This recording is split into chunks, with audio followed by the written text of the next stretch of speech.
Hello நண்பர்களே, இங்க பாத்தீங்களா வண்டி வந்து 1 மணி நேரமா ஆஃப்ல இருந்தது. ரன்னிங்ல எந்த பிரச்சனையும் பண்ணல.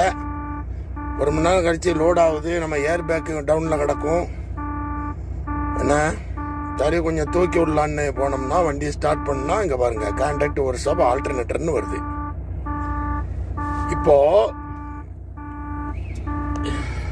இப்போ நம்ம இதை ஓபன் பண்ணி சார்ஜ் எத்தனை இருக்குன்னு பார்க்கலாம். பேட்டரி 25.6 இருக்கு. வரக்கூடாது. அப்போ கொஞ்சம் ரேஸ் கொடுத்து பார்க்கணும், ஏறுதான்னு பார்க்கலாம். பாத்தீங்களா 25.6 மேல போக மாட்டுக்கு. 8 ஆம் காட்டுறது, 10 ஆம்ஸ் காட்டணும். 29 வரைக்கும் வால்வோல பேட்டரி சார்ஜ் வரும். அப்படின்னா ஒன்று நல்லா புரிஞ்சுக்கிறங்க. அதாவது இது தெரிஞ்சவங்களுக்கு இந்த வீடியோ கிடையாது. ஏன்னா இதுதான் எங்களுக்கு தெரியுமே, ஆல்டர்னேட்டர் போயிட்டுன்னு சொல்லுவாங்க. இங்கே தான் விஷயம் இருக்கு.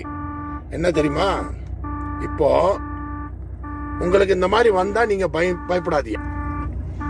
இந்த மாதிரி வந்துருச்சுன்னா நீங்க வந்து பயப்படாதீங்க, சரியா? ஏன் தெரியுமா, பேட்டரி வந்து எப்போ போட்டதுன்னு பாருங்க.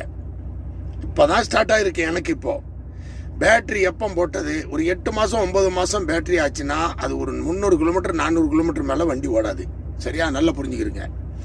அதே மாதிரி இப்ப பேட்டரி புதுசு, ஆல்டர்னேட்டர் எப்போ வேணாலும் போகும், சொல்ல முடியாது. புரியுதா?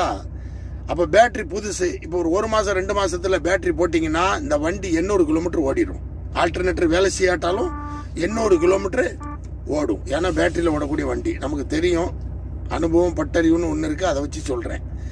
இப்போ எனக்கு இங்க இருந்து இப்போ ஃபோன் பண்ண கம்பெனி சித்தால லோட் ஆகிட்டு இருக்கு.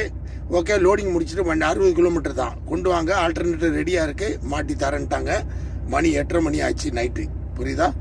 அதனால நான் இப்போ மாட்டிட்டு தான் போவேன். ஏன்னா எனக்கு இடையில மாட்டிச்சுன்னா நைட்டு ஃபுல்லாக லைட் போடுவேன், காலையில் வந்து லைட் போட மாட்டேன். ஒரு 6 மணி ஆச்சுன்னா ஆஃப் பண்ணிட்டு பேட்டரி நான் எத்தனை மாதம் ஆச்சு என்னன்னு பார்த்து கணக்கு பண்ணி இவ்வளோ காலமாக அப்படி தான் அந்த வால்வோல ஓட்டிக்கிட்டு இருக்கோம். அதையும் உங்களுக்கு சொல்கிறேன். அதுக்காக பயப்படாதீங்க, தைரியமாக இருங்க. இதில் வந்து மொத்தமாக ஆல்டர்னேட்டர்னு முடிவு பண்ணிடக்கூடாது. இன்னொரு விஷயம் இருக்கு. ஃபர்ஸ்ட் பெல்ட்டை பார்த்துருக்கேன். ஏன்னா பெல்ட் கட் ஆகுனா டைனமோ சார்ஜ் ஆகாது இல்லையா? அதான் ஆல்டர்னேட்டருக்கு பெல்ட் கட் ஆயிரும். அது கரெக்டாக இருக்கான்னு பார்த்துட்டு நீங்கள் ஆல்டர்னேட்டரானு முடிவு பண்ணிக்கிறீங்க. ஓகே, நன்றி.